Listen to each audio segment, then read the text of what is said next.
Bonjour à tous, donc je fais cette petite vidéo pour vous expliquer brièvement ce que c'est que le franc CFA, puisque depuis ce matin je vois que beaucoup en parlent mais certains ne savent vraiment pas ce que c'est, donc je vais juste éclairer votre lanterne, c'est mon instinct de prof qui refait surface, hein. Voilà, donc oui, il y a une polémique en fait qui se développe de plus en plus en Afrique. Les jeunes sont très révoltés, sont très remontés et donc du coup je vais faire aussi l'actualité. Kémy, un porte-parole en fait contre le franc CFA, a été arrêté et est détenu dans une maison d'arrêt de Rebeu, ou enfin c'est pas le nom, hein, Rebeu c'est le nom de la prison. Non.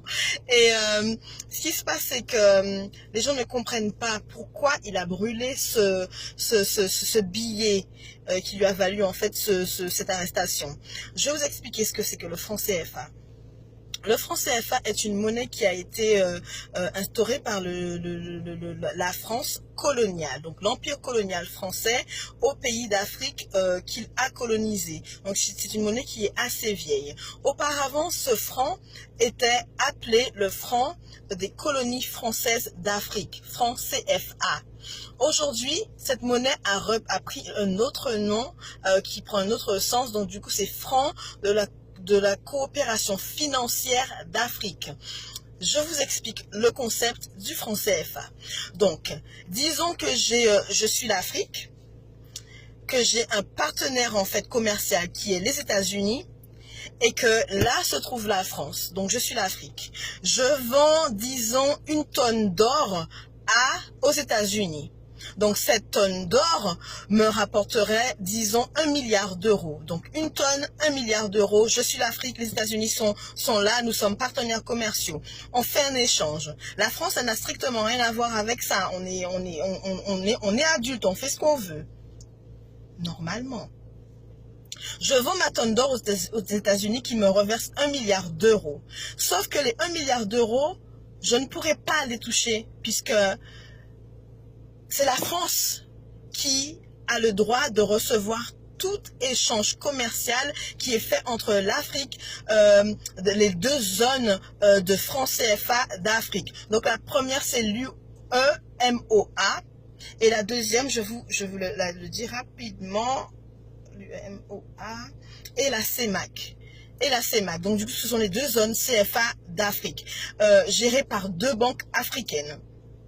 Donc moi, au lieu que les 1 milliard me soient versés à moi, à mes deux banques, à mes caisses, là, tous les 1 milliard sont versés à la France. La France agit comme un père tout puissant, en fait, qui gère les finances de la zone franc CFA. Sur ces 1 milliard, la Banque de France va décider de la somme qu'elle voudra bien me reverser. Oui, je sais, même si c'est moi qui ai produit l'or, même si c'est moi qui ai produit, qui ai cherché le partenaire commercial, c'est quand même à la France en fait de décider. Donc du coup, si elle veut me reverser 10 000 euros sur ces 1 milliard, elle est tout à fait libre de le faire. Je vous explique pourquoi. Donc, le contexte. La période coloniale, elle est terminée. La France entre en guerre contre les nazis, la Seconde Guerre mondiale, 39-45. La France, elle est extrêmement appauvrie. Il ne lui reste plus rien, sa population a diminué, il faut tout reconstruire. Comme par hasard, les pays d'Afrique décident quoi? Qu'ils veulent être indépendants. Sauf que ce sont les pays d'Afrique qui fournissent toutes les ressources, qu'elles soient minérales ou purement économiques, à la France. Donc du coup, la France, elle a peur. Elle a extrêmement peur, elle a les chocottes. Qu'est-ce qu'elle décide? Le général de Gaulle décide de donner l'indépendance. Enfin, quand on dit donner, non. Parce que, bon, les pays d'Afrique se sont vraiment battus, se sont sacrifiés pour leur indépendance. Le général de Gaulle concède bien à un compromis. Donc, du coup, le compromis, c'est quoi? On vous donne votre indépendance humaine, enfin, dans les faits, sur les papiers, vous êtes indépendant, mais économiquement, vous restez attaché et soumis à la France. Donc, la monnaie sera gérée par nous. Nous allons imprimer les billets, nous allons vous fournir les billets et toute transaction, tout échange financier fait par l'Afrique avec les autres pays du monde sera géré par la France. Donc, il faudra la légitimité et l'aval de la France pour pouvoir vivre économiquement. Vous me direz que c'est un peu bizarre. Non, c'est pas bizarre. C'est exactement ce qui se passe depuis la période des indépendances, des années 50, 60, période post-coloniale, je vous jure. Donc, depuis ça, la France, chaque année ponctionne comme ça, la Banque de France ponctionne comme ça à la zone, aux deux zones, francs CFA, plusieurs milliards d'euros par année. Cet argent, vous me direz que oui, elle la reverse à l'Afrique petit à petit, etc. Non, non, non, non, non, non, non, les gens, non, ne soyez pas naïfs quand même, bien sûr que non. Il faudrait que la France, elle vive, les Français doivent vivre, l'Europe doit vivre. Et on sait très bien que l'Afrique, c'est la pompe Afrique. N'est-ce pas? Ce qui se passe, c'est que la Banque de France a cette réserve. Et à chaque fois que les deux banques ont besoin d'argent, elles doivent demander à la France, est-ce qu'elles peuvent bien avoir un prêt? Est-ce qu'elles peuvent bien avoir recours à cet argent pour pouvoir, par exemple, construire des écoles, construire des hôpitaux, construire des routes, investir en fait dans des entreprises, booster les startups, aider les jeunes, enfin, etc. Il faut que l'Afrique demande à la France d'avoir accès à cet argent. Parfois la France dit oui, parfois la France elle dit non. Franchement, elle dit clairement non, et quand c'est non, c'est non. Par la suite, vous me direz, mais pourquoi l'argent est là et où part cet argent? En fait, l'argent, il est réinjecté dans les caisses de la sécurité sociale française. L'argent est injecté dans toutes les banques françaises, parce que c'est la Banque de France qui gère. Et les prêts sont faits par qui? Par la Banque de France. D'où vient cet argent? Mais dans l'argent de l'Afrique, dans la réserve, en fait, que crée le franc CFA en France. Donc du coup, c'est plusieurs milliards et des milliards d'euros pendant des années. Vous imaginez combien ça fait et combien ça représente dans le développement de l'Afrique? Combien ça représente dans le développement en fait du peuple africain? Après, on nous dira, oui, mais la France a fait des dons. Mais les petits dons donnés comme ça par la France, c'est quelques centimes par rapport à la somme qu'elle a en réserve, qui appartiennent vraiment à l'Afrique. Comment justifier en fait de ce chantage? Ce que la France, elle fait, c'est qu'elle imprime les billets ici en France à chamalière. Donc, à chaque fois qu'il y a un stock de billets qui est imprimé, la France facture en fait à l'Afrique cette impression. Vous me direz, mais oui, mais l'encre et le papier, ça coûte pas aussi cher, ça coûte pas des milliards. Effectivement, ça ne coûte pas des milliards. Mais pour justifier de cela, la France dit à l'Afrique, on imprime les billets, donc c'est nous qui décidons combien nous allons vous donner et combien on prendra sur la réserve légalement. Légalement. D'accord? À chaque fois qu'un chef d'État est élu par le peuple et veut sortir ce peuple de ce chantage économique et de cette agressivité coloniale, il est soit tué, soit il y a un coup d'État qui est toujours orchestré par les pays européens. Et on nous dit, ah oui, mais c'est un dictateur. Sauf que le vrai dictateur, il ne dit pas son nom. Le pompier pyromane ne dit pas vraiment son nom. En réalité, il sait exactement qui il est et ce qu'il fait. C'est un système qui est organisé. C'est un système qui est un peu semblable au système qu'on a instauré aux Antilles où ce sont les béquets qui contrôlent tout. Ils font flamber les prix de l'agroalimentaire et les autres n'ont pas le choix. On est obligé de survivre, on est obligé de vivre. Donc on fait quoi? On paye. On nous fait croire que c'est l'octroi de mer qui justifie en fait ces taxes exorbitantes. En fait, en réalité, ça ne coûte pas si cher de faire venir un produit d'ici à aller là-bas. Non, on aurait pu également se fournir en denrées alimentaires et en pétrole, soit au Venezuela ou dans toute l'Amérique du Nord et du Sud. Mais on ne nous le permet pas. Comme au temps de la colonisation, durant la période coloniale, où les îles n'avaient pas le droit de commercer entre elles, où les esclaves n'avaient pas le droit non plus d'avoir des rapports avec des esclaves d'autres îles, puisque sinon ça créait une sorte de solidarité et l'unité, ce qui mettrait en péril le pouvoir colonial. C'est ce qui se passe toujours en Afrique. Voilà pourquoi Kémy est aussi révolté, voilà pourquoi la jeunesse africaine, elle est aussi révoltée. Leur argent est pillé. En plus de piller l'uranium, le pétrole, l'or, le diamant, le nickel, le cuivre, le fer, le bois, enfin toutes les ressources minérales de la terre-mer, il pille également l'économie des pays. Donc du coup, la France fait un chantage en fait. Elle prend à la gorge comme ça les pays de la zone franc CFA et elle dit de toute façon vous n'avez pas le choix. Vous avez signé durant l'indépendance, donc du coup vous n'avez pas le choix. Entre nous, la France elle produit quoi? La France elle produit des raisins, les pêches, les pommes, le fromage et le blé. C'est tout. Pourquoi la France est-elle aussi puissante alors économiquement? Sans l'Afrique, la France ne serait pas ce qu'elle est. Et tous les présidents l'ont dit. Jacques Chirac l'a dit. Quand Sarkozy dit dans son discours que l'Afrique n'est jamais rentrée dans l'histoire de l'humanité, Sarkozy oublie de dire que, en fait, l'Afrique ne peut pas entrer dans l'histoire parce qu'en fait, l'Afrique est l'histoire. L'Afrique est à la source de toute vie. L'Afrique, elle continue, elle est la mer qui continue à nourrir tous les pays. Tous les pays du monde, regardez la néocolonisation qui se passe maintenant en Afrique avec la Chine. La Chine, elle s'y met. Les Chinois ont compris que sans l'Afrique, ils ne pourront pas monter pour pouvoir détruire les États-Unis. Donc du coup, ils sont en train d'envahir l'Afrique. Ils sont en train de piller l'Afrique par des prêts, par des systèmes de construction de bâtiments de route, etc.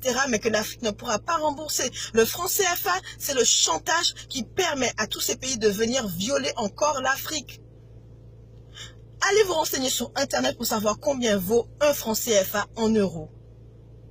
Des centimes. Des centimes. Lorsque les jeunes, là, ils veulent créer une entreprise, bâtir une maison, créer quelque chose, mais ils doivent venir avec des sacs d'argent. Ils viennent avec des sacs de billets parce qu'en fait, le billet n'a pas de valeur. Votre billet de 500 € là, vous ne savez même pas combien ça représente là-bas.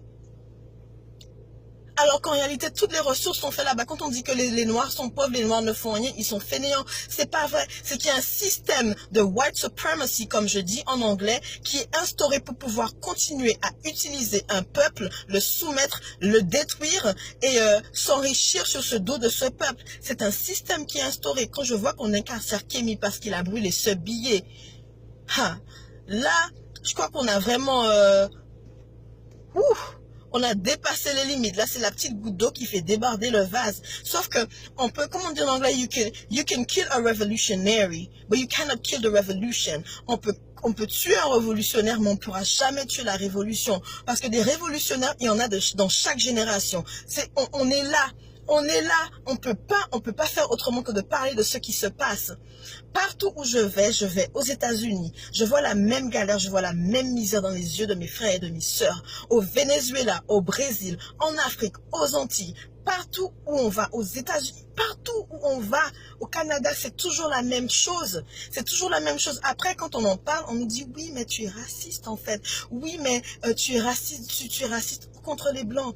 Écoutez-moi, le racisme anti-blanc n'existe pas. Puisque c'est quoi la définition du racisme? Le racisme, c'est un système d'oppression qui est créé pour pouvoir bénéficier à un peuple au détriment d'un autre, sous prétexte de sa couleur de peau. C'est ça le racisme. Et le seul peuple qui souffre de ce système est le peuple noir. Donc un noir ne peut fondamentalement pas être raciste. Donc arrêtez de dire que les gens sont racistes quand ils parlent de ça. Ça n'est pas possible. Vous savez que la France est devenue le deuxième pays le plus puissant quand on parle de territoire maritime. Vous savez ça? Avec toutes moi je les appelle les colonies, on est encore des colonies, la Guadeloupe, la Martinique, la Guyane, Mayotte, Saint-Pierre-et-Miquelon, la Réunion, enfin la Polynésie française, on demeure une colonie, puisque chaque navire marchand, chaque navire, enfin bateau touristique, paquebot, chaque sous-marin de guerre, chaque pays qui passe sur le territoire maritime de la France reverse une taxe à l'État français. Donc la France continue à s'enrichir sur notre dos. La France, elle continue à s'enrichir sur le dos des nègres.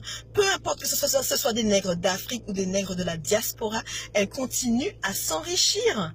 Donc, Le pompier pyromane ne dit pas vraiment son nom, il ne dit pas qui il est, mais il est là, il est là. Et si on continue à faire les bisounours, si on continue à dire « Oh mon Dieu, mais Kémy, il est trop révolutionnaire, il exagère, il est trop agressif », écoutez, nos enfants, si on ne fait pas ce qu'il faut faire, si on ne leur donne pas la conscience, là, révolutionnaires et réactionnaires, ils seront des nègres faibles, ils seront des mendiants. On continue à nous faire croire dans le monde que le nègre est le mendiant de l'humanité. Ça, c'est pas vrai. On a inventé les sciences, on a inventé la politique, on a inventé la société, on a inventé la hiérarchie, on a inventé l'astronomie, on a inventé les mathématiques, on a inventé l'écriture, on a inventé même la lumière. Et tout le monde le sait. La Grèce antique s'est inspirée de l'Égypte pour pouvoir créer tout ce qu'elle a créé, tous leurs fameux philosophes, tous les Socrates et compagnie. Ils ont été où prendre ces écrits? Ils ont été en Égypte les prendre. Quand ils pillent les tombes, quand ils pillent en fait tout ce qui appartient à l'Afrique, ce n'est pas pour piller et les brûler, non, c'est pour piller et répliquer. Alors quand on me fait un film qui s'appelle The Gods of Egypt et qu'on me met que des blancs dedans, j'ai envie de dire, hé les gars, really? Like, really? Do you really think that this shit is gonna get to my mind? Like, no, hell no. Qui d'autre qu'un noir pourrait résister à la chaleur qu'il fait en Afrique et en Égypte? Qui? Certainement pas les gods of Egypt white anyways. Donc, à un moment donné, il faut qu'on se réveille. Il faut qu'on se réveille.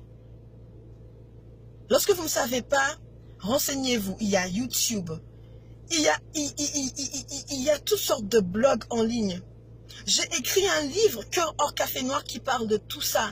C'est pas pour faire la guerre ou parler de choses qui fâchent. Non, c'est pour qu'on soit conscient qu'on est dans une sorte de guerre et qu'on n'a pas le choix. C'est pas qu'on nous laisse le choix, on nous laisse pas le choix. J'ai autre chose de faire de ma vie, d'avoir par exemple faire cette vidéo. Mais je me dis que mon peuple en a besoin parce qu'il a soif de connaissances mais qu'il sait pas et que les médias ne nous diront jamais, jamais, jamais la vérité. Jamais ne nous diront la vérité. Pourquoi est-ce que Kémy a brûlé ce billet? Parce que ce billet symbolise la servitude de son peuple. Ce billet, c'est ce qui symbolise le malheur en fait du peuple africain de la zone CFA. Ça représente encore les vestiges de la colonisation qui nous tiennent en fait dans les chaînes. Parce qu'ils sont enchaînés, mes frères et sœurs. Ils sont tous enchaînés là-bas. La jeunesse, elle veut faire quelque chose de sa vie. Elle veut arrêter d'avoir à traverser la Méditerranée, à se tuer, se noyer dans la Méditerranée pour venir ici chercher un CDI au SMIC. Ça fait pas de sens pour elle parce que là-bas, elle est au soleil. Ici, elle doit affronter l'hiver, elle doit affronter le racisme, la discrimination. Les enfants sont maltraités, ils sont tabassés à l'école. On les traite de sales nègres. Non, c'est pas une vie. Et pourtant, pourquoi est-ce qu'on vient ici? C'est parce qu'on n'a pas le choix. On n'a pas le choix. On ne nous laisse pas le choix de pouvoir décider pour nous-mêmes. À chaque fois qu'il y a un chef d'État qui vient pour pouvoir libérer son peuple, on le tue. Ou sinon, il y a un coup d'État et on dit « Ah oui, non, mais c'est un dictateur ». Mais on ne nous dit pas qu'en fait, lui, il avait repéré que les campagnes de vaccination, c'était simplement pour inoculer l'Ebola, le sida, le Zika, toutes ces choses-là au peuple pour pouvoir contrôler notre fertilité. Parce que c'est vrai que nous, les Noirs, notre richesse, c'est faire des enfants. Comme il dit Emmanuel Macron, la femme noire, le problème de l'Afrique, c'est faire des enfants. C'est pas vrai. C'est ça qui nous sauve, justement. Parce qu'à chaque fois qu'une génération meurt, mais la génération qui vient après, mais elle est encore plus fertile. Donc, du coup, ça les emmerde. Ils n'arrivent pas à piller comme ils voudraient piller parce qu'il y a trop de monde. On est trop nombreux. Donc, la polémique qu'il y a aujourd'hui autour du franc CFA et autour de Kémy Séba et tout ce qui se passe en Afrique, il faut correctement vous renseigner. Ça ne tombe pas du ciel, c'est pas quelque chose qui vient, qui est né aujourd'hui, non. C'est quelque chose qui est là. Et si on lutte, c'est parce qu'il y a raison, il y a une raison de lutter. La génération qui vient après nous, elle a besoin qu'on lui laisse des écrits, qu'on lui dise comment faire. Elle a besoin d'être éduquée. Intellectuellement et également financièrement. Elle a besoin d'être libre dans sa tête. Elle a besoin de s'affranchir en fait des stéréotypes, des clichés en fait que créent les médias. Non, les Africains sont pas des fainéants. Non, ils se tuent pas à la hache. Non, c'est pas des singes qui grimpent dans les arbres ou qui vivent dans la jungle. Non, c'est pas vrai. C'est pas vrai. Les Africains, nous les Noirs, on a bâti l'humanité. La femme noire a donné naissance à l'humanité et l'homme noir a construit l'humanité de ses propres mains. De ses propres mains. De sa propre force. Donc on arrête d'être les mendiants de l'humanité. On n'a jamais été des mendiants de l'humanité. Arrêtons de croire ce qu'on veut nous faire croire. Et si à chaque fois qu'on se lève et qu'on en parle, il y a cette répression, c'est que quelque part on dit la vérité. On dit la vérité. On dit la vérité. Comme dit Youssoufa, peut-être que le messager, il n'est pas bon, mais le message, il est véridique. Donc ne regardez pas le messager et regardez le message. Parce que c'est même la Bible, elle dit que c'est la vérité qui vous affranchira. Et que manque de connaissances, un peuple périt. Et c'est vrai, notre peuple, il est en train de périr parce qu'il est en train de prendre les connaissances qu'on veut lui donner, en train de boire toutes les merdes qu'on lui verse dans le cerveau. Et il ne cherche pas à savoir qui il est en réalité. La femme noire, c'est une reine, c'est une impératrice. L'homme noir, c'est un roi, c'est un empereur. L'enfant noir, c'est l'espoir, c'est l'avenir, en fait, de l'humanité. D'accord? Renseignez-vous, cherchez à savoir, cherchez, arrêtez de passer des heures et des heures et des heures dans les téléphones à regarder les réseaux sociaux et toutes les merdes qui passent à la télé, les anges de je sais pas quoi, à Miami ou à Mexico ou à Marseille, je sais pas, tout ça c'est fait pour vous abrutir là-haut. Et quand vous êtes abruti, la vérité, elle arrive pas à votre cerveau. Et quand vous entendez la vérité, vous dites, mais c'est quoi encore cette merde? C'est quoi encore cette théorie? Mais non, non, et on vit dans un monde où c'est maintenant, ça va de plus en plus vite. L'univers est de notre côté, Dieu est de notre côté, c'est à nous maintenant de nous réveiller, de nous dire stop, fini, c'est fini. D'accord?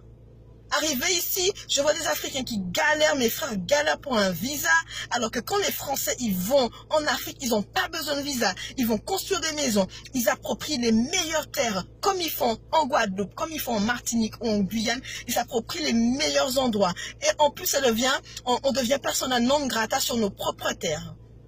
Par contre, quand on vient ici, c'est affronter le racisme, affronter les clichés, affronter les préjugés, avoir à justifier tout le temps. Oui, je suis noire, mais je ne suis pas là, je suis pas une pute ou je suis pas là pour les papiers. Laissez-moi tranquille. Hein? Les frères africains, la même galère. La même galère pour un visa, il faut avoir 10 000 € sur son compte pour pouvoir justifier de visa étudiant. C'est quoi? C'est galère. C'est quoi cette merde? Alors qu'ici, Marion Maréchal Le Pen, celle qui ne voulait pas aller voir les Noirs en France, elle se trouve où? Elle se trouve au Gabon, au soleil. Au soleil. Mais elle disait qu'elle voulait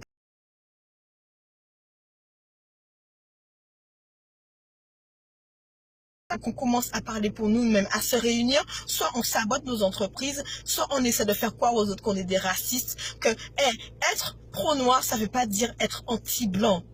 Simplement, ça veut dire qu'on connaît la réalité, qu'on connaît la vérité et qu'on est pour nous, pour construire notre propre communauté, pour bâtir un avenir meilleur pour nos enfants. Il faut qu'on arrête de faire l'amalgame quand même. Arrêtons de faire l'amalgame. Il est temps qu'on se réveille, qu'on arrête de s'abrutir, qu'on se réveille et qu'on cherche à savoir. Il y a des livres, il y a YouTube, il y a Internet, il y a tout, il y a tout. Il y a tout. Il y a tout. Alors, lorsque je vois des discours de pseudo-intellectuels qui parlent sur Internet, qui jugent, là, ça me fait rire. Aujourd'hui, j'ai pas cessé de rire, franchement. J'ai pas cessé de rire. Et je me suis sentie obligée de faire cette vidéo parce qu'il faut absolument que mon peuple sache que, on n'est pas ce qu'on veut nous faire croire qu'on est. Non, on est bien plus que ça. On est l'avenir de l'humanité, on est l'avenir du monde. Il serait temps de marcher la tête haute. On est fiers de qui on est, on avance, on apprend aux enfants ce qu'ils devraient savoir. Pas ce que l'éducation nationale leur dit. J'étais censée être prof, j'ai arrêté. Parce que ce qu'on reverse dans le cerveau des enfants là, c'est de la merde. C'est de la merde en bouillie. C'est de la merde. Il est temps d'éduquer nos enfants. Il est temps de les éduquer, il est temps qu'on puisse se réveiller. Mais si nous-mêmes, on n'est pas éduqués, qu'est-ce qu'on va transmettre aux enfants? Rien du tout. Rien du tout. Il est temps qu'on se réveille. Il en est vraiment temps. Enfin, j'étais partie pour faire une vidéo de 2 minutes, ça fait 23 minutes exactement, donc je vais vous laisser. N'hésitez pas à me laisser un DM sur mon Instagram, dans mon Instagram, ou un MP dans Facebook, m'envoyer un mail ou m'appeler ou m'envoyer un texto, enfin peu importe, pour me faire savoir ce que vous en pensez. Moi, c'est mon avis, c'est mon opinion. Après, c'est mon opinion, hein, c'est comme l'individu, c'est unique. Hein, donc c'est mon opinion à moi, laissez-moi savoir ce que vous en pensez, s'il y a des choses que j'ai oubliées ou quoi que ce soit, vous me dites, c'est un débat et j'adore les débats, franchement j'adore les débats, ça enrichit et n'hésitez surtout pas, je mange pas, je ne suis pas cannibale, donc ne vous inquiétez